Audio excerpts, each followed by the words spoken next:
Hello my dear students, welcome back to my YouTube channel. And student, today we are going to continue the next application of biotechnology, that is genetically engineered insulin. And it is the last topic of this chapter and quite important for your board exam and NEET also. So let's begin with this intro.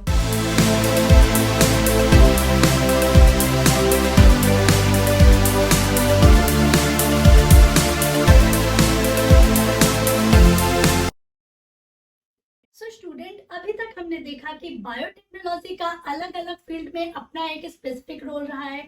हमने agriculture field देखा, हमने paste resistance plant देखे, insect resistance plant देखे, molecular diagnosis देखा, gene therapy देखी। इन सभी fields में biotechnology living being के लिए काफी बेनिफिशियल रही है। But for the medical science this is nothing less than a boon. Yes student, pharmaceutical industries के लिए बायोटेक्नोलॉजी का सबसे वास्ट यूज किया जाता है, क्योंकि मेडिसिन के फॉर्मेशन की सबसे सेफ टेक्निक होती है। ओके, और आज की इस वीडियो में हम biotechnology and its application in medicine field पढ़ने जा रहे हैं, और जो सबसे बेस्ट एग्जांपल है that is insulin. Okay, so insulin क्या होता है, ये कैसे फॉर्म होता है, इसका स्ट्रक्चर क्या होता है, और लैब में एक मैच्योर इंसुलिन बनाने की क्या प्रोसेस होती है, ये सारा कुछ आज हम इस वीडियो में डिस्कस करने वाले हैं। सो वीडियो को आप लास्ट तक जरूर देखिएगा, और यस, जिन्होंने भी अभी तक चैनल को सब्सक्राइब नहीं किया है वो सब्सक्राइब कर लीजिए ताकि आप अपडेटेड रहेंगे। Okay, so let's see what about insulin. Okay student, insulin जैसा कि आपको मालूम है, it is a kind of hormone. ये एक तरह का हार्मोन होता है और इसे हम प्रोटीन भी बोलते हैं। ओके, प्रोटीन क्यों बोलते हैं इसको, हम प्रोटीन क्यों बोलते हैं, बिकॉज ये पेप्टाइड्स की चेन से बना होता है। ठीक है, 51 ऑफ अमीनो एसिड्स मिलके एक इंसुलिन का स्ट्रक्चर बनता है। ओके, बट प्रोटीन का जो फॉर्मेशन होता है, यू नो वेरी वेल कि जब बहुत सारे अमीनो एसिड्स मिलते हैं तो पेप्टाइड्स बनती हैं, जब बहुत सारी पेप्टाइड्स मिलती हैं तो पॉलीपेप्टाइड्स बनती हैं, और जब बहुत सारी पॉलीपेप्टाइड्स मिलती हैं तो उसी को हम प्रोटीन कहते हैं। That's why it is known as protein also. Okay, अब बात आती है कि भाई ये प्रोटीन, ये जो हार्मोन है, ये आता कहाँ से है। सो यस, बॉडी के अंदर में जो पेनिक्रियास का स्ट्रक्चर होता है, पेनिक्रियास की ग्लैंड होती है जिसके अंदर एंडोक्राइन ग्लैंड पाई जाती है, वो रिस्पॉन्सिबल होती है इस इंसुलिन को सिक्रीट करने के लिए। Okay, you can see very clearly on the screen कि जो ये पेनिक्रियास की ग्लैंड है, इस पेनिक्रियास की ग्लैंड में जो एंडोक्राइन ग्लैंड होती है, आपको मालूम है कि जो पेनिक्रियास की ग्लैंड होती है वो डुअल फंक्शन करती है, वो एंजाइम को भी सिक्रीट करती है और हार्मोन को भी सिक्रीट करती है। तो जो एंडोक्राइन ग्लैंड होती है वो हार्मोन के सिक्रीशन के लिए स्पेशली बनी होती है, और इसी एंडोक्राइन ग्लैंड के अंदर कुछ इजलेट्स ऑफ लैंगरहैंस होते हैं जिसके अंदर ये बीटा सेल्स पाई जाती हैं। ओके, और these beta cells are responsible for the secretion of insulin. Okay, अब भाई इंसुलिन तो सिक्रीट हो गया पेनिक्रियास के अंदर से, बट इसका फंक्शन क्या है, बॉडी के अंदर में इसका क्या काम होता है। सो स्टूडेंट, इंसुलिन जो होता है उसका मेन फंक्शन होता है बॉडी के अंदर में ग्लूकोज लेवल को मेंटेन करना, मींस शुगर को कंट्रोल करना। क्या फंक्शन करता है इंसुलिन, ये कंट्रोल करता है शुगर। ठीक है, बॉडी के अंदर में शुगर को कंट्रोल करता है, ग्लूकोज को कंट्रोल करता है। ओके, बट इन केस, अब ये ग्लूकोज को कंट्रोल कैसे करता है, हम जब भी कुछ भी खाते हैं, कोई भी हम डाइट लेते हैं, तो हमारी बॉडी में जो शुगर लेवल होता है वो इंक्रीज होने लगता है। क्यों इंक्रीज होने लगता है, क्योंकि हमारी डाइट में बहुत सारा कार्बोहाइड्रेट्स भी होता है, उसमें ऑलरेडी शुगर्स होती हैं, कुछ स्वीट्स भी होते हैं वो भी एक्स्ट्रा शुगर होती हैं। तो जब भी कुछ खाने पर शुगर लेवल जैसे ही इंक्रीज होता है, ये इंसुलिन क्या करता है, उस शुगर को मेंटेन करता है। कैसे मेंटेन करता है, वो शुगर को जो होता है उसको बॉडी के अदर पार्ट्स में ट्रांसफर कर देता है, जैसे कि लीवर में भेज देगा, मसल्स में भेज देगा। लीवर के अंदर में जाके वो जो ग्लूकोज होता है, जो शुगर होती है, वो ग्लाइकोजन में कन्वर्ट हो जाती है और बॉडी को एनर्जी मिलती है, और ग्लूकोज का लेवल ब्लड के अंदर में मेंटेन रहता है, बैलेंस रहता है। ओके, ये तो फंक्शन हो गया इंसुलिन का। नाउ सपोज करिए कि अगर कभी किसी रीजन की वजह से या किसी डिफेक्ट की वजह से ये पेनिक्रियास अपना फंक्शन करने में फेल हो जाता है तो क्या होगा, मीन्स जो बीटा सेल्स है पेनिक्रियास के अंदर में वो अपना फंक्शन करने में फेल हो जाती है, तो क्या होगा, इंसुलिन का सिक्रीशन नहीं होगा। और अगर इंसुलिन का सिक्रीशन नहीं होगा तो बॉडी के अंदर में जो ग्लूकोज लेवल है वो क्या होने लगेगा, इंक्रीज होने लगेगा। ओके भाई, इंसुलिन अगर नहीं सिक्रीट होगा तो जो उसका फंक्शन है वो नहीं हो पाएगा, बॉडी के अंदर में जो ग्लूकोज होगा वो बढ़ता चला जाएगा और फिर उससे क्या होगा, पेशेंट कैन बी डायबिटिक। जो पर्सन होगा वो डायबिटिक हो सकता है, means person will be suffering from a genetic disorder that is diabetes mellitus. Okay, diabetes mellitus, diabetes अगर एक बार किसी को हो जाती है स्टूडेंट तो वो उसकी लाइफ स्पैन तक उसके साथ ही रहती है और उसको कुछ हेल्थ इश्यूज परमानेंट बने रहते हैं, जैसे उसके वेट में चेंज होना, बहुत ज्यादा प्यास लगना, फास्ट यूरिनेशन होना, ब्लड प्रेशर हाई होना etcetera. These kinds of effect जो होते हैं वो एक डायबिटिक पेशेंट में परमानेंटली बने रहते हैं। ओके, ये तो हो गई इंसुलिन की बात।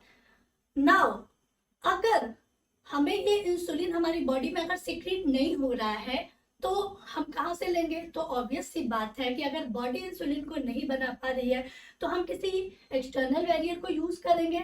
और वो एक्सटर्नल बैरियर क्या हो सकते हैं, अगर हमारे सेकेंडरी हेल्पिंग हैंड देखा जाए तो हमारे पास एनिमल्स आते हैं, तो ऑब्वियस सी बात है कि वो जो सेकेंडरी बैरियर होंगे वो एनिमल्स होंगे। अब ऐसा तो नहीं है कि पेनिक्रियास सिर्फ ह्यूमन बॉडी के अंदर में होता है, जो अदर मैमल्स होते हैं, अदर एनिमल्स होते हैं, उनके अंदर भी होता है। तो हम क्या करेंगे, एनिमल की बॉडी से एज ए ड्रग से इंड्यूस किया जाएगा, ठीक है। बट अब यहाँ पे क्वेश्चन आता है कि भाई अगर एनिमल के अंदर से ले सकते हैं तो वो कौन सा पहला एनिमल होगा जिसके अंदर से ये इंसुलिन निकाला गया होगा। So student, it was a dog. Yes, जो पहला इंसुलिन रिमूव किया गया था वो एक डॉग के अंदर से रिमूव किया गया था। इसको आप ध्यान रखिएगा, एक नॉलेजेबल थिंग है जिसको आपको जानना चाहिए कि जो पहला इंसुलिन रिमूव किया गया था वो एक डॉग के अंदर किया गया था और in year 1921। Okay, so in year 1921 the first insulin was removed from a dog pancreas and किसके द्वारा किया गया था, by Frederick Banting and Charles Best ने 1921 में एक डॉग के पेनिक्रियास से फर्स्ट इंसुलिन को सिक्रिएट किया था और किसकी हेल्प से, with the help of the great physiologist John Macleod. Okay,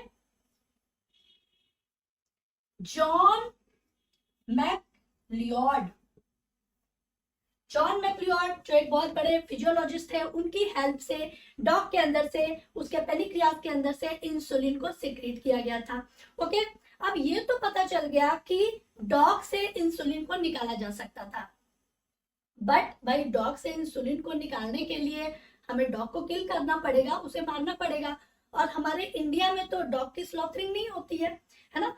कुछ स्पेसिफिक कंट्रीज हैं जहाँ पे डॉग की स्लॉटरिंग होती है, बट हमारे इंडिया में तो नहीं होती है। तो हम क्या करेंगे, फिर अर्लियर क्या किया गया, जो अदर मैमल्स थे जैसे पिग हुआ या दूसरे कैटल्स हुए, काउज हुई, उनके पेनिक्रियास के अंदर से इंसुलिन को सिक्रीट किया गया। ओके, बट उसके बाद उसके अंदर से इंसुलिन को निकाला गया और एज अ ड्रग ह्यूमन को प्रोवाइड कराया गया, जो डायबिटिक थे उनको प्रोवाइड कराया गया। बट कुछ टाइम के बाद ये ऑब्जर्व किया गया कि वो जो इंसुलिन था जिसे हमने एक एनिमल के थ्रू निकाला था और ह्यूमन को दिया था, उससे कुछ एलर्जिक इन्फेक्शन हो रहे थे, कुछ एलर्जिक साइड इफेक्ट हो रहे थे ह्यूमन की बॉडी में, जो पेशेंट था उसकी बॉडी में। ओके, अब ये क्यों हो रहा था, सो ऑब्वियस सी बात है कि we are human beings, we are homo sapiens, और हमारी बॉडी का जो इम्यून सिस्टम है और एक एनिमल का इम्यून सिस्टम है उसमें कुछ तो फर्क होगा। हो सकता है कि जो इंसुलिन उस एनिमल के अंदर से हम एज अ ड्रग ले रहे हैं वो हमारी बॉडी के अंदर में जो लिम्फोसाइट्स की सेल है वो उसे एज अ एंटीजन टारगेट करे और वहां पे एक एंटीजन एंटीबॉडी का दंगल हो सकता है। इस वजह से भी साइड इफेक्ट हो सकता है, कुछ भी हो सकता है। तो ये जो प्रॉब्लम आ रही थी कि भाई ह्यूमन को जो एक एलर्जिक इफेक्ट हो रहा था, तो अब क्या किया जाए। सो यहाँ पे यूज की गई बायोटेक्नोलॉजी और फॉर्मेशन हुआ ह्यूमिलिन का। किसका फॉर्मेशन हुआ, Humulin. What is Humulin? Means scientist ने क्या किया कि ह्यूमन के सेल से ही जीन को निकाला और उससे मेच्योर इंसुलिन को फॉर्म कराया गया। मीन्स ह्यूमन बॉडी के सेल से ही इंसुलिन का फॉर्मेशन करना, that is known as Humulin, और this is also known as genetically engineered insulin. ठीक है, क्योंकि इसके ऊपर बायोटेक्नोलॉजी यूज की गई है, इसलिए ये इंसुलिन जेनेटिकली इंजीनियर्ड बन गया और ह्यूमिलिन का फॉर्मेशन हुआ। ओके, अब इस ह्यूमिलिन के फॉर्मेशन से पहले हमको एक बार इंसुलिन का जो स्ट्रक्चर होता है उसको देखना पड़ेगा कि इंसुलिन का स्ट्रक्चर कैसा होता है। सो स्टूडेंट, चलिए देखते हैं कि इस ह्यूमिलिन का फॉर्मेशन कैसे हुआ, बायोटेक्नोलॉजी को यूज करके ये ह्यूमिलिन कैसे बना और इंसुलिन का स्ट्रक्चर कैसा होता है। ओके, यू कैन सी कि इंसुलिन का जो स्ट्रक्चर होता है वो 3 पेप्टाइड्स चेन से बना होता है। ओके, 3 पेप्टाइड्स चेन आपस में ज्वाइन होती हैं, जिसमें पेप्टाइड ए है, पेप्टाइड बी है एंड पेप्टाइड सी है। ओके, इसमें जो आपको पेप्टाइड ए और पेप्टाइड बी दिख रहे हैं, दीज आर एक्टिव प्रोटीन। ठीक है, मतलब कि ये फंक्शनल होते हैं।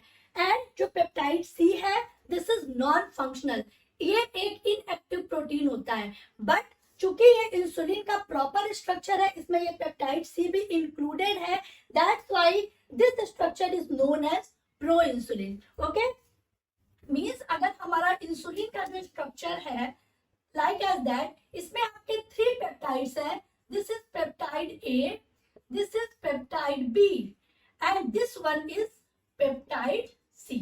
Okay, जो पेप्टाइड A होता है and पेप्टाइड B होता है, these are functional. Peptide A and peptide B जो होते हैं ये होते हैं फंक्शनल।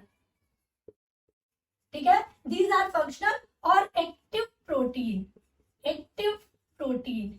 ठीक है, बट जो पेप्टाइड सी है, दिस वन,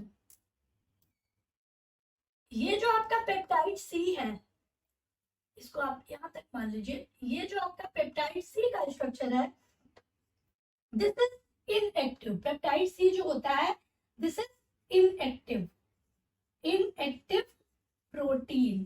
ठीक है, और इस इनएक्टिव प्रोटीन की हमको जरूरत भी नहीं है। बट चूंकि पेप्टाइड ए, पेप्टाइड बी और पेप्टाइड सी ये ह्यूमन इंसुलिन में जुड़े रहते हैं, ये तीनों पेप्टाइड हमेशा एक साथ रहते हैं, इसलिए हम इस पूरे स्ट्रक्चर को बोलते हैं प्रो इंसुलिन। ठीक है, proinsulin, this structure is known as proinsulin.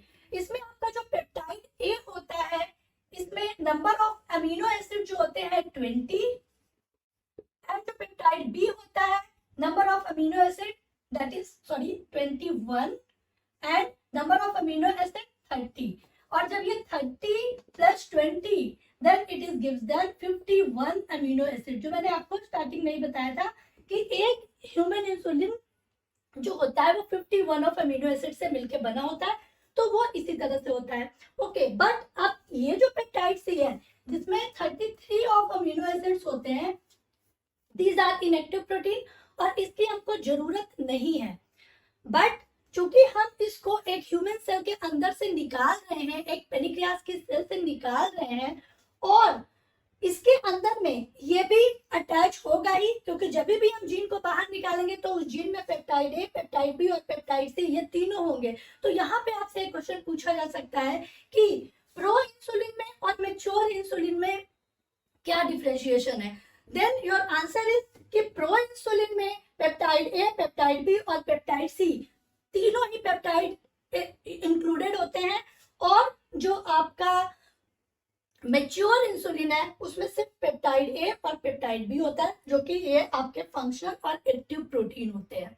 Okay, so student, this is the structure of pro insulin. और ये जो प्रो इंसुलिन होता है, इसमें आपको मैंने बताया कि ये जो पेप्टाइड ए और पेप्टाइड बी है ये आपके एक्टिव प्रोटीन होते हैं जिनसे हम एक मेच्योर इंसुलिन बना सकते हैं। बट इस पेप्टाइड सी को फ्री करना पड़ेगा, बट इस पेप्टाइड सी को फ्री करना एक बहुत बड़ा चैलेंज था, और इस चैलेंज को क्रैक किया किसने?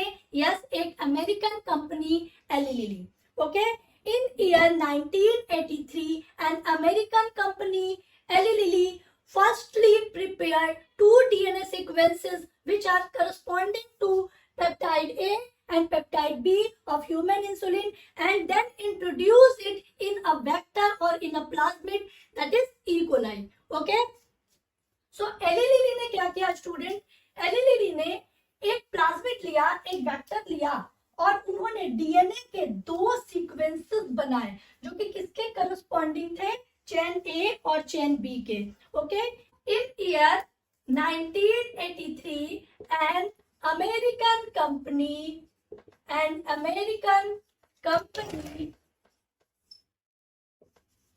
एली लिली, ओके, एक अमेरिकन कंपनी एली लिली जिन्होंने क्या किया, डीएनए के दो सीक्वेंस बनाए. ठीक है, 2 डीएनए सीक्वेंसेस. ठीक है, डीएनए के 2 डीएनए सीक्वेंस लिए जो किसके करस्पॉन्डिंग थे, corresponding to chain A and chain B. Okay, जो कि चेन ए और चेन बी के करस्पॉन्डिंग थे और उसे इंड्यूस किया, इंट्रोड्यूस किया एक वेक्टर में, that is E coli. What is E coli here, it is Escherichia coli. Okay, normally Escherichia coli को ही एज अ वेक्टर हम क्यों यूज करते हैं, क्यों, क्योंकि एस्चेरिशिया कोलाई जो होता है इसका जो सेल डिवीजन होता है वो नॉर्मली 20 मिनट में कंप्लीट हो जाता है और जो रिजल्ट होते हैं वो बहुत फास्ट ट्रैकिंग होते हैं. That's why use Escherichia coli here. Okay, अब देखते हैं कि लैब में ये प्रोसेस कैसे करवाई गई. ओके, एली लिली ने एक ह्यूमन सेल लिया और एक बैक्टीरियल सेल लिया. ठीक है, बैक्टीरियल सेल लिया. ह्यूमन सेल के अंदर से उन्होंने जीन को बाहर निकाला. ठीक है, कौन सा जीन, जो प्रो इंसुलिन का हमारा जीन है उसको बाहर निकाला और बैक्टीरियल सेल से उन्होंने प्लाज्मिड को बाहर निकाला. Okay, plasmid, these are plasmid E. coli. Okay, this is E. coli. और ये जीन को बाहर निकाला.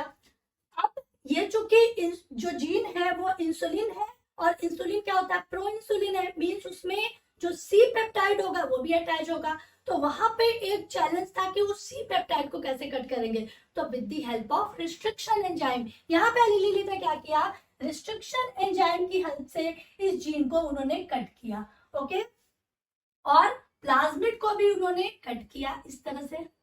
ठीक है, प्लाज्मिड को भी कट किया with the help of restriction endonuclease enzyme. Okay, restriction endonuclease enzyme की हेल्प से इन्होंने बैक्टीरियल सेल से इस प्लाज्मिड को निकाला, उसे कट किया और ह्यूमन सेल से जीन को निकाला और उसे कट किया. नाउ इन्होंने इन दोनों को ऐड कर दिया with the help of DNA ligase. Okay, DNA ligase की हेल्प से इन दोनों को इन्होंने आपस में जोड़ दिया और क्या बना, एक रिकॉम्बिनेंट डीएनए मिल गया. क्या मिल गया, एक रिकॉम्बिनेंट और आरडीएनए, एक आरडीएनए हमको यहाँ पे मिल गया, रिकॉम्बिनेंट डीएनए मिल गया. अब चूंकि हमने ये जीन को कट किया है, यहाँ से प्लाज्मिड को कट किया है, तो इस जीन को जब कट किया तो ऑब्वियस सी बात है कि वो जो सी होगा, जो नॉन फंक्शनल जीन था वो हट गया और इसके अंदर में ए और बी जो मेच्योर पेप्टाइड्स थे, जो मेच्योर प्रोटीन थे, एक्टिव प्रोटीन थे, वो इसमें होंगे. ठीक है, अब इन्होंने इस रिकॉम्बिनेंट डीएनए को वापस से इस बैक्टीरियल सेल में डाल दिया. मीन्स क्या किया कि ये जो रिकॉम्बिनेंट बना, इन्होंने इस रिकॉम्बिनेंट डीएनए को इस बैक्टीरियल सेल के अंदर में वापस में इंट्रोड्यूस करा दिया इस तरह से. ठीक है, ये रिकॉम्बिनेंट डीएनए इस तरह से इन्होंने इस बैक्टीरियल सेल के अंदर में इंट्रोड्यूस करा दिया. अब इस बैक्टीरियल सेल के अंदर जब डाला तो चूंकि ये ई कोलाई का सेल है, ये है ई कोलाई, तो क्या होगा, इसमें इसको कल्चर कराया गया बाहर के मीडियम में और वहां से इसमें सेल डिवीजन होना शुरू हो गया। फास्ट ट्रैकिंग रिजल्ट देता है एस्चेरिचिया कोलाई। तो इन्होंने क्या किया, चूंकि इसमें ए और बी दोनों ही जीन इंक्लूड होंगे, तो इन्होंने दोनों को अलग अलग मीडियम में कल्चर कराया और बहुत सारे रिकॉम्बिनेंट डीएनए जो हो गए वो इस तरह से मिल गए। ठीक है, बहुत सारे रिकॉम्बिनेंट डीएनए जो हो गया उनका सेल डिवीजन हो गया। ठीक है, इस बैक्टीरियल सेल को जब इन्होंने वापस से रिकॉम्बिनेंट डीएनए को इसमें डाला और फिर इसको कल्चर कराया गया, तो इसमें इस बैक्टीरियल सेल का डिवीजन हुआ और बहुत सारे रिकॉम्बिनेंट डीएनए मिले वहां पे, जिसमें से कुछ आपके पेप्टाइड ए होंगे और कुछ में पेप्टाइड बी होंगे। इन दोनों पेप्टाइड ए और पेप्टाइड बी को उन्होंने सेपरेटली अलग कर लिया और उसको उन्होंने ऐड किया। मींस अगर ये पेप्टाइड ए है और दिस इज पेप्टाइड बी, तो उसको ऐड किया with the disulphide bridges. Okay, means disulphide bridges से उन्होंने उसको ऐड कर दिया और इसको हम एस लिंक्ड भी बोलते हैं। ओके, और डाइसल्फाइड ब्रिजेस, डाइसल्फाइड ब्रिजेस से इसको ऐड कर दिया और एक मैच्योर इंसुलिन हमको मिल गया। ओके, मींस ये जो हमारा पेप्टाइड ए है मींस चेन ए है और ये चेन बी है, तो चेन ए और चेन बी दोनों ही एक्टिव थी और उसको डाइसल्फाइड ब्रिजेस से जोड़ दिया और एक मैच्योर इंसुलिन, एक ह्यूमन इंसुलिन हमको यहाँ पे मिल गया। ओके, तो ये रिकॉम्बिनेंट डीएनए टेक्नोलॉजी की हेल्प से हमने इस मैच्योर इंसुलिन का फॉर्मेशन किया। तो स्टूडेंट, रिकॉम्बिनेंट डीएनए टेक्नोलॉजी हमेशा यूजफुल है मेडिसिन के लाइन में, मेडिसिन वर्ड के लिए।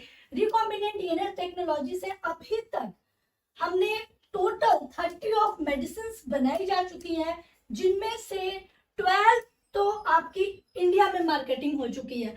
मींस आरडीएनए टेक्नोलॉजी से अभी तक जो नंबर ऑफ मेडिसिन है टोटल 30 मेडिसिन का फॉर्मेशन हुआ है, जिसमें से आपकी जो 12 मेडिसिन है वो इंडिया में इन इंडिया मार्केटिंग की जाती है। ओके, 12 मेडिसिन इंडिया में मार्केटिंग की जाती है और अभी तक 30 ऑफ मेडिसिन बनाई जा चुकी हैं। ओके, सो स्टूडेंट, हमने देखा कि किस तरह से रिकॉम्बिनेंट डीएनए टेक्नोलॉजी की हेल्प से हमने ह्यूमिलिन को बनाया, एक मैच्योर इंसुलिन का स्ट्रक्चर फॉर्म हुआ।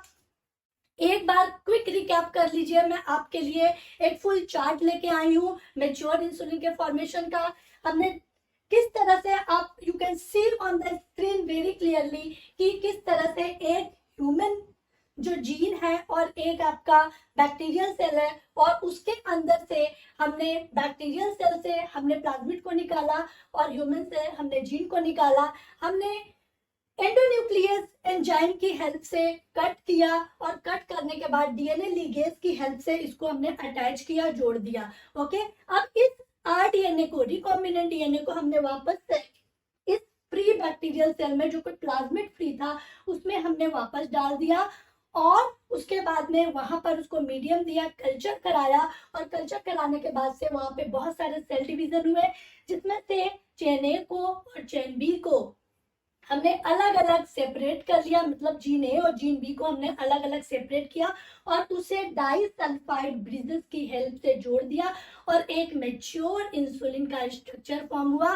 मींस हमको क्या मिला, ह्यूमिलिन मिला। तो इस तरह से बायोटेक्नोलॉजी से हमने एक मैच्योर इंसुलिन का स्ट्रक्चर बनाया।